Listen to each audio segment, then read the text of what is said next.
Hello and welcome to the Everybody Dice review of A Fistful of Meeples, a game where you're going to kind of be venturing off into the Wild West and becoming a real estate owner. Yeah. So, the idea behind this game is that you're going to own a property at the beginning of the game. You're then going to use other people and you're going to kind of hire them almost to do your work for you. They're going to do things like accrue wealth for you or build new buildings for you. And actually, that's about it.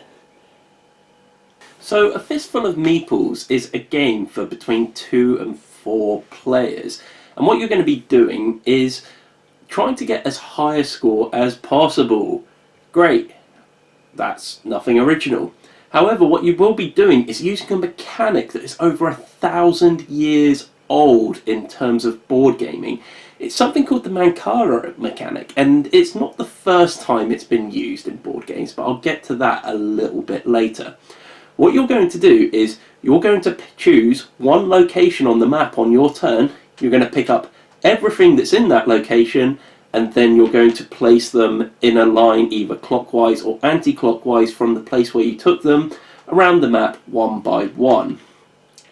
What will happen then is you're going to get to trigger those people. So every character has their own role. What you're going to do when you place each little meeple is you're going to identify who they are first. You get to trigger them in whatever order you want.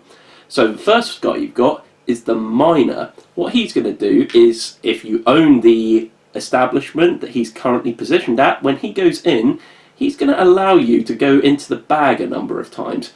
The default for that is twice. What's in this bag? Well, you've got gold, or, if I can find one here, you have stone. So what those do is they allow you to actually build other properties, but you can't do that whenever you like. In order to do that, you're going to need one of these builders. The builders just simply means you can pay the amount that's currently shown on the board and you get to purchase that property. Do you already own the place? Well, then you get to upgrade it. You get to flip your bit to the other side. And remember what I said about the miners before?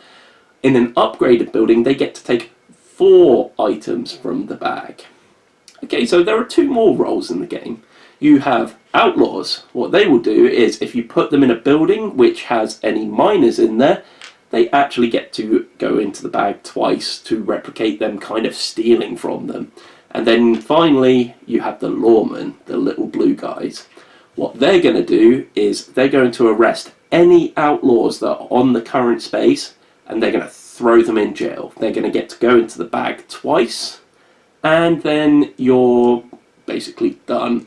So the amount of outlaws are going to reduce on the board over the course of the game, because there are 2 other locations you can go to, you see.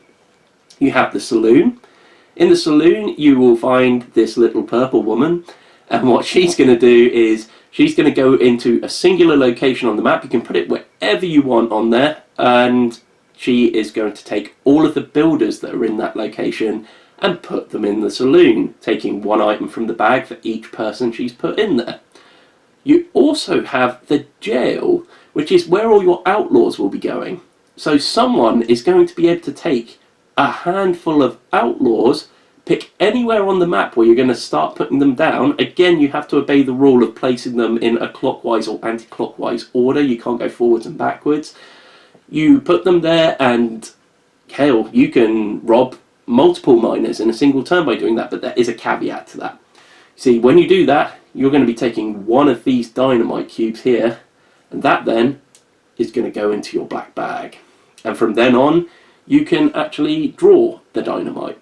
If that should happen 3 times over the course of the game, then everything explodes and the game is over. So you've got a center part in the middle of the board here. That's where your drawn dynamite's going to go. So it's not just kind of like a dud pull from the bag, but it's also bringing the game closer to an end. How else can the game end? Well, let's take a look at these gold bars over here. The gold bars, they are going to be collected by someone that has a certain number of gold nuggets in their hand at the end of their turn. And it's mandatory as well. It's not something that you're going to have the option to do or not. What you're going to do is you're going to pass all of your gold nuggets. It's going to start off at 6. Then, once the first 2 gold bars are gone, you then are paying 7. And then finally 8. When all the gold bars are gone, again, the game is up. These gold bars, though, are valuable because they're going to be worth 10 points at the end of the game. There is, however, one more way that the game can end. So when you're placing meeples around the map, if you're moving your line between one side of the street and the other, you're going to have to put one of your characters on the showdown space.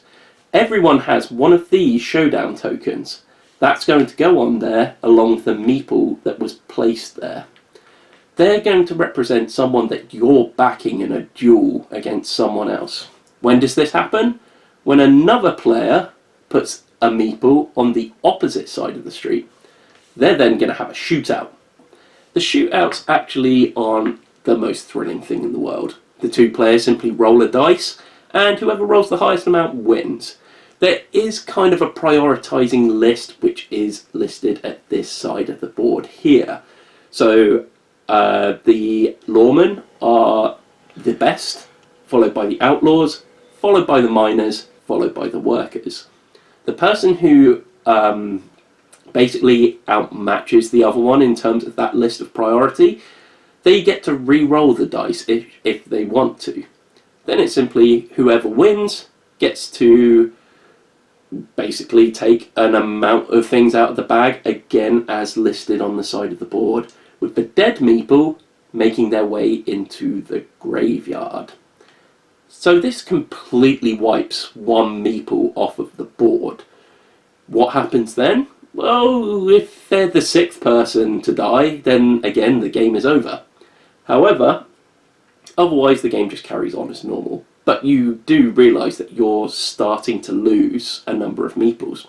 On top of that, the winner of the duel gets a well-deserved drink at the bar, so they become a member there. That's how other people other than builders actually get to go into the saloon. So let's talk a little bit about how this really feels together. I've run you through pretty much everything you need to know about this game. There really aren't that many rules to it. So, first of all, the biggest criticism I could level with this game is it really only plays in one way. Although there's multiple ways to get points on the board. You've got the gold bars, you've got your little tokens that you're using to mark where you've got. You can flip them over for a 10-point bonus on the other side. The only other thing that gets you points in this game is the gold nuggets that you have left at the end of the game. That's it, and they're worth 1 point each. So really, other than the gold bars, the only thing you're really working towards here is real estate. Now, one thing that I really forgot to mention, and this is something that makes this game really exciting, is that if you're placing miners on spaces where other people own, they get to draw from the bag rather than you. So you need to think very carefully about what you're placing. Taking all the miners from space may not be a good idea because you may not be able to place them in such a way that they don't give anything away to anyone else. There's the other thing as well, which is the builders. If you place a builder on a property that someone else has, you're giving them a free opportunity to be able to build, providing they have the right materials in their hand at the time. So that's a really cool aspect to the game and plays really well, but what it does mean is that there's really only one way to play this game. Because you see, everyone at the beginning of the game is going to want to be building as much as possible. Sooner you do that, the sooner you gain a big score. This means that in a 2-player game, it can get really out of control if someone manages to build an awful lot within their first few turns, especially if they can spread things over both sides of the street. It kind of gets out of control, and I wouldn't recommend playing this game with 2 players because it's very easy for one player to really take a big lead and maintain it. But like I said, it's really a one-shot game in terms of all you're really aiming for is getting as many buildings on the board as possible early and trying to upgrade them as early as possible, because that means you're going to be picking up more and more and more on everyone else's turn rather than your own. It does offer a fairly intriguing puzzle to this game. However, it has one big problem. You remember when I said that there was a game which popularised this Mancala mechanic that I mentioned earlier in the game, where you pick everything up from one section and start spreading them across the board? That game is 5 Tribes, and it plays a whole lot better than this. 5 Tribes used the whole idea of the Mancala mechanic brilliantly.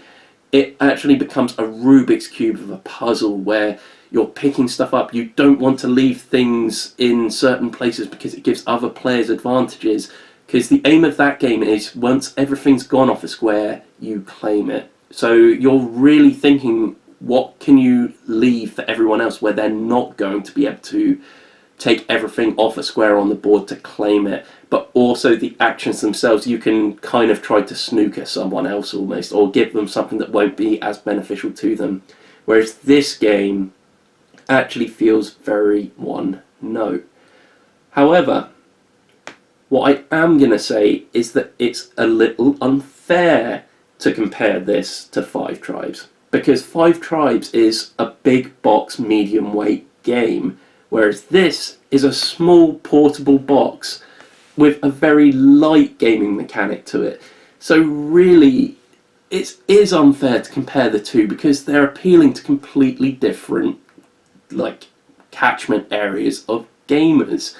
So judging this on its own merits as something that's portable, that you can take around, that is actually really quick to play and is really, really simple and easy to explain to everyone else, it's really good. It has its faults, but there's something wonderful about being able to bring this game out and play it relatively quickly, and it's just a wonderful little punchy game that never really leaves anyone feeling salty afterwards as well. Everyone that I've played this with has been fine with it. The only thing I would say is it doesn't really work as a 2-player game. But it, like I said before, the whole idea that it's also very one note means that it could wear off fairly quickly as well. But really think about all of the games that are short and play quickly. I'm talking games about like Love Letter or Coup. They're all very, very one note. However, it's their brevity that really makes them standouts, because as much as they can be frustrating from time to time, that only lasts a short time. You see, you can almost compare this game to Monopoly in terms of the way that it can very quickly spiral out of control. Sometimes you will play a game where you know within the first couple of rounds who's actually going to win the game, despite the fact that there's a long way to go still in the game. But it's forgivable when the game is so much shorter and punchier, like a Fistful of Meeples. Right. I hope that has at least been a little bit informative. I know it's been a shorter review because it's a shorter game for one, but it's a game that I have really enjoyed. I think it comes a little bit short of being able to give a full recommendation, but I will admit it is a game we very much enjoyed. Now, I do want to talk about the current situation we're in, involving a certain pandemic and the prospect of going into lockdown right now.